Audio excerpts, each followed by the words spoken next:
रात्र चालू होत आहे आणि मला माझ्या नवऱ्यासोबत बाहेर खरेदीसाठी जायचं आहे।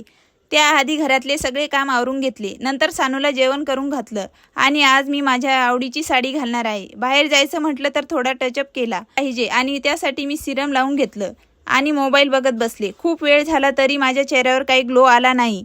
एवढे महागडे प्रोडक्ट लावून ग्लो येत नाही, म्हणून आता मी वापरत आहे फेसेस कॅनडाचे स्ट्रोब सिरम। यामध्ये आहे 10% नियासिनेमाइड आणि SPF 30 सुद्धा आहे। हे सिरम इन्स्टंटली स्किनमध्ये ट्रान्सफर होऊन जातं आणि लगेच आपल्याला ग्लो देतं। ही ऑर्डिनरी सिरम नाहीये, हे आपल्याला इन्स्टंट ग्लो देतं कारण की हे आपल्या स्किनवर वर्क करत। यामध्ये असणाऱ्या 10% नियासिनेमाइड रिअली मार्केटमध्ये अवेलेबल असतं। बघा माझ्या चेहऱ्यावर कसा ग्लो आला आहे। आता लिपस्टिकचं काय, तर ते इथे मी फेसेस कॅनडाची कॉम्फिमॅट वाव लिपस्टिक वापरणार आहे, जी मला वन स्वाईप ॲप्लिकेशन देते आणि ट्रान्सफर प्रूफ पण आहे। बघा माझा फायनल लुक कसा झाला आहे। चला मी जाते आहे मार्केटमध्ये। जर कधी तुम्हाला हे प्रोडक्ट हवे असेल तर खाली टॅग केलेले सोबतच स्क्रीनवर QR कोड आहे, तो स्कॅन करून तुम्ही ही प्रोडक्ट मागवू शकता।